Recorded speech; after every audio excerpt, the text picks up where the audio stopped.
anak ibu ke sini, satu lagi adiknya, tadi kakaknya.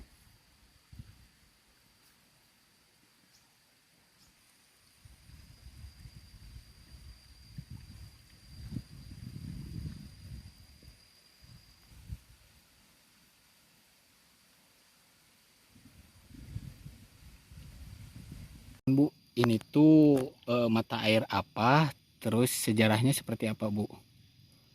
Sejarahnya kagak tahu, masih baru nih, Hmm, baru ada 10 tahunan mah. 10 tahun itu tahun berapa, Bu? Kira-kira, Bu? Baru ada banyak yang mengunjung, ada 5 tahun sekitar.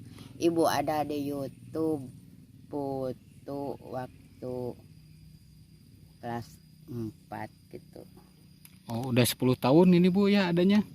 Iya, bapak almarhum udah 12 tahun setelah bapak almarhum. Kan dulu di sono, di bawah nggak ada, cuman lumpur doang. Hmm.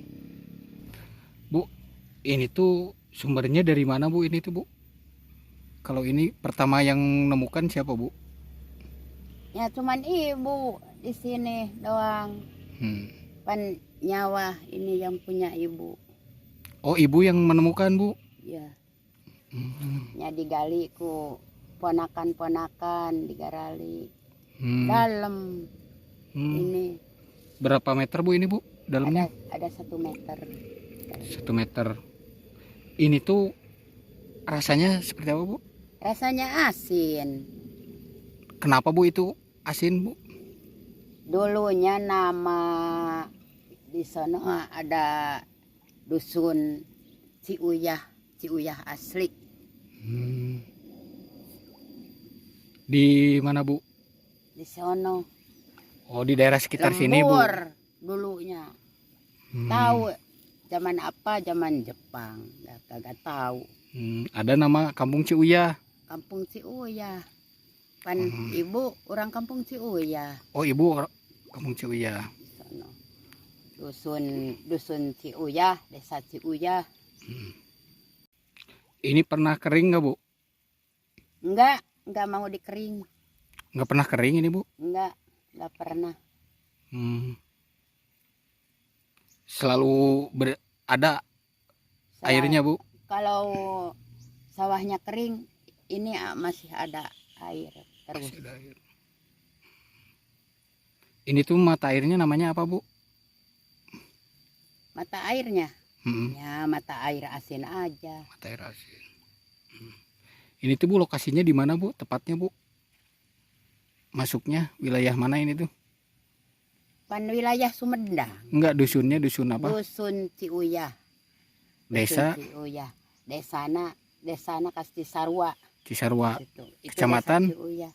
Kecamatan Cisarua. Cisarua. Kecamatan Cisarua.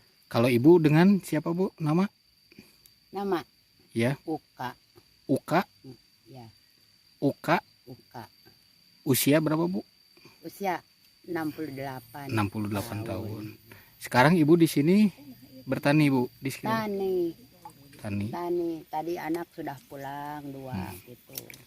Udah berapa lama, Bu, tani di sini, Bu? Dari punya anak 2, sekarang cucu udah belas, udah banyak yang kerja. Punya Ibu, Bu, ini sawahnya? Iya. Punya Ibu sendiri. Punya Ibu. Hari ini kita ngecek fenomena keluarnya mata air yang terasa asin di desa Ciuyah, Kabupaten Sumedang. Ini lokasinya di tengah-tengah sawah penduduk, sawah terasiring gitu ya. Kalau dilihat bentukan mata airnya itu enggak terlalu besar ya, paling berupa lingkaran dengan diameter kurang lebih setengah meter ya, setengah meter sampai 0,7. Kemudian kalau dilihat debit mata airnya juga kecil, itu hanya rembes saja, kurang dari setengah liter per detik. Kemudian kalau diperhatikan lagi di situ muncul gelembung-gelembung yang secara terus-menerus keluar dari mata airnya. Kalau fenomena mata air asin ini tadi diukur itu tingkat kegaramannya memang tinggi ya, mendekati air laut. pH-nya relatif normal tadi 6,7 kalau nggak salah, itu jadi masih di angka pH yang normal gitu ya. Kalau dari sisi kegaramannya tadi diukur mendekati air laut dan dirasakan ya memang belum sepekat asinnya air laut. Jadi kemungkinan ini zaman dulu adalah ada air laut begitu ya, ada air laut yang terjebak di darat, tetapi air laut terjebak di daratnya ini dalam hitungan angka puluhan ribu, ratusan ribu atau bahkan jutaan tahun yang lalu ya, bukan umurnya manusia. Karena secara sejarah geologi gitu ya, memang Pulau Jawa ini dulu barangkali sampai tengah-tengah Pulau Jawa ini dulu berupa laut ya. Kalau diperhatikan kayak seperti Bandung itu di Padalarang itu ada batu gamping, itu kan artinya menunjukkan bahwa dulunya laut. Kemudian ada subduksi dari yang kita kenal sebagai megatras itu ya di selatan Pulau Jawa, sehingga ngangkat lautnya sehingga seperti Padalarang itu sekarang berada di ketinggian di gunung, di ketinggian elevasi mungkin 600-an ya, padahal zaman dulunya itu adalah laut. Nah demikian juga yang mata air ini dulu ini adalah berupa laut gitu, yang kemudian ada pengangkatan tapi dia masih terjebak di situ. Kemudian ada sedimentasi yang menimbun air laut tadi. Nah lama kelamaan dia kemudian berada pada kedalaman tertentu gitu ya. Kemudian ada rekahan entah berupa patahan, kalau di geologi kita nyebutnya kekar atau sesar gitu ya, kita belum tahu itu. Tapi kalau dilihat tadi dari peta morfologinya, ini memang berada di kelurusan lembah begitu. Jadi artinya memang ada kemungkinan ada patahan yang mengakibatkan air reservoir air asin yang ada di bawah sana itu entah kedalamannya berapa, itu kemudian bisa muncul membentuk mata air asin seperti yang kita lihat pada pagi hari ini. Ini air asin di darat di Jawa itu banyak sih ya, banyak ditemukan. Karena tadi Jawa itu di sisi sebelah utara dan tengahnya zaman dulu itu adalah laut gitu ya. Kemudian terjebak, tetapi fenomena yang membedakan ini dengan air asin di Jawa yang lain, ini keluar sebagai mata air. Kalau yang lain-lainnya biasanya hanya kita harus ngebor dulu kedalaman tertentu 50-100 meter atau lebih dari itu, kemudian kita ketemu air asin atau payo begitu. Mas, dengan ini ini kan mata air langsung jadi mata air ya Mas ya? Ya. Itu kemungkinan kondisi lautnya seperti apa Mas dulu di sini Mas ini Mas? Ya. Kan kalau yang lain perlu ngebor gitu kan? Kalau lautnya sama dengan seperti kalau kita ke Cirebon itu ya. Nah, zaman dulu garis pantainya itu bisa jadi di sebelah selatan Pulau Jawa sana, mungkin di Garut atau di mana gitu. Tapi karena diangkat, dia kemudian garis pantainya itu semakin ke utara karena memang sejarah geologi Pulau Jawa itu awalnya yang berupa pulau itu hanya kalau di geologi kita mengenal di Kebumen itu ada namanya daerah itu yang biasa kita pakai untuk praktek geologi. Itu daratan di Pulau Jawa itu hanya di sana, nyambung sampai ke Pegunungan Meratus di Kalimantan. Nah kemudian karena subduksi lama-lama muncul daratan yang memanjang arah timur barat, kemudian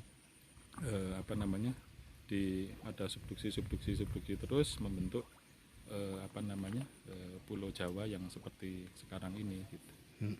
Mas tadi menyinggung soal batuan yang ditemukan Mas, itu bisa dijelaskan Mas itu batuan apa Mas? Nah itu kalau saya lihat itu seperti ini ya, kalau di Batu Mulia itu orang nyebutnya opal ya, jadi dia itu adalah silika gitu, silika apa namanya yang terbentuk ada larutan silika, kemudian dia mengalami pembekuan gitu, membentuk batu seperti ini. Jadi ini biasa yang dipakai untuk akik ini. Jadi ini menunjukkan kalau ini asli dari sini ya batunya ini artinya menunjukkan bahwa di daerah ini memang batuannya adalah batuan-batuan tua, puluhan atau bahkan ratusan atau bahkan jutaan tahun yang lalu. Kemudian kalau kita lihat di sawah-sawah ini kan tadi berupa lempung, yang lempungnya itu liat gitu ya. Beda kalau kita di Tampomas itu tanahnya itu pasiran. Kalau ini tadi kita injak gitu, lempungnya itu lempung liat nempel di ini ya, nempel di apa namanya, di sepatu kita. Nah itu mengindikasikan bahwa ini adalah benar-benar batuan lempung yang tua gitu.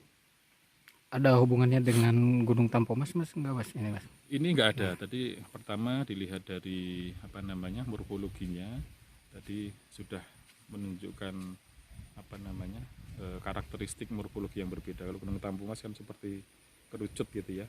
Kalau ini tadi sudah menunjukkan ada semacam perbukitan, jajaran perbukitan itu, kemudian ada lembahnya. Nah di mata air ini muncul di lembahnya, ini terbentuk menjadi lembah karena tadi mungkin ada patahan tadi, sehingga menyebabkan reservoir air asin yang di bawah sana itu keluar. Jadi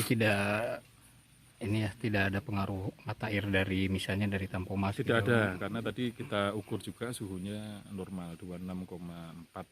Ini suhu udara mungkin ya 25-an ya. Jadi normal saja. Seharusnya kalau ini ada kaitannya dengan apa namanya panas bumi Tampomas, ini suhunya harus tinggi dan debitnya kalau mata air di panas bumi biasanya besar ya. Pak, aman dari konsumsi nggak Pak? Tadi kan banyak warga yang minum. Harusnya enggak ya Pak ya, karena asin ya. Kalau ini sekarang kita baru melihat dari sisi tingkat kegaramannya itu asin sekali, jadi berbahaya ya untuk apa kalau dikonsumsi untuk ginjal dan seterusnya, apalagi dalam jangka waktu yang lama ya. Jadi sebaiknya jangan. Sebaiknya aduh mohon maaf nanti dikat. Oh sebaiknya jangan dikonsumsi ya Pak ya? Jangan Pak, ya kecuali apa namanya ya, mau dikeringkan kemudian garamnya diambil untuk bumbu itu boleh. Tapi kalau diminum sehari-hari jangan. Berarti Kandungan mempengaruhi sawah di sekitarnya ini Pak? Tetapi kalau dilihat dari apa namanya debitnya sih nggak besar ya Pak ya. Jadi sekarang musim hujan, jadi banyak air hujan yang jatuh, jadi tanaman-tanaman masih hijau karena kemungkinan karena ini debitnya kecil saja, jadi tingkat kegaraman di sawahnya itu kecil. Tetapi kalau musim kemarau bisa jadi ya, karena satu-satunya air dari sini, kemudian di sawahnya itu tinggal kegaramannya naik, kemudian apa namanya padi-padi itu bisa nggak tumbuh dengan baik gitu ya. Kemudian kalau kandungan airnya apa aja mas? Kandungan airnya? Ya? Kandungan airnya ada zat-zat yang bahaya nggak mas? Nah ini sedang kami ambil labnya, nanti kami uji di laboratorium di Badan Geologi Kementerian SDM, nanti kandungan apa namanya kandungan mineral dan termasuk nanti isotopnya untuk melihat ini dari mana gitu ya. Tapi sebenarnya sebelum ini juga sudah ada penelitian dari Dr. Yudi Rahayudin, dosen Politeknik Geologi Pertambangan di Bandung itu yang di situ menunjukkan bahwa memang air ini berbeda dari Tampomas. Jadi disimpulkan ini air ini adalah air asin yang memang air laut yang zaman dulu terjebak gitu. Kalau saya sendiri di Jawa Barat baru ketemu ini ya Pak ya, yang mata air asin keluar gitu, keluar sebagai mata air ya. Kalau ngebor kemudian dapat asin sih banyak ya di Jawa ini.